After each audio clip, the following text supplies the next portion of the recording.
Splendor பைக்குகளை மட்டுமே குறிவைத்து திருடி வந்த பரோட்டா மாஸ்டரை போலீசார் கைது செய்துள்ளனர்.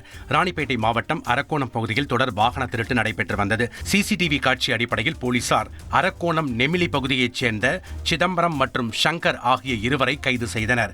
விசாரணையில் சிதம்பரம் அரக்கோணம் பகுதியில் பகல் நேரத்தில் பரோட்டா மாஸ்டராகவும் இரவில் பைக் திருட்டிலும் ஈடுபட்டு வந்தது தெரிய வந்துள்ளது. குறிப்பாக ஸ்பிளண்டர் பைக்குகளை குறிவைத்து திருடியுள்ளதும் விசாரணையில் தெரிய வந்துள்ளது. நாமக்கல் மாவட்டம் சேந்தமங்கலம் காவல் நிலையம் முன்பு கிராம மக்கள் திரண்டதால் சலசலப்பு ஏற்பட்டது. பச்சுடையாம்பட்டி புதூர் பகுதியைச் சேர்ந்த சிறுவர்கள் ஜங்கலாபுரம் பகுதியில் பைக்கில் அதிவேகமாக சென்றுள்ளனர். அவர்களை தடுத்து நிறுத்திய போது வாக்குவாதம் ஏற்பட்டு சிறுவர்களை அப்பகுதியினர் கம்பத்தில் கட்டி தாக்கியதாக தெரிகிறது. இதனையடுத்து பஞ்சுடையாம்பட்டி புதூர் கிராம மக்கள் ஜங்கலாபுரம் கிராமத்தினரை தாக்கியதாக தெரிகிறது. சம்பவம் தொடர்பாக சிலர் கைதாகியுள்ள நிலையில் உரிய நடவடிக்கை கோரி பஞ்சுடையாம்பட்டி புதூர் கிராம மக்கள் சாலை மறியலில் ஈடுபட்டனர். போலீசார் பேச்சுவார்த்தைக்கு பின்னர் அவர்கள் கலைந்து சென்றனர். செய்திகளை உடனுக்குடன் தெரிந்து கொள்ள உடனே சப்ஸ்கிரைப் பண்ணுங்க.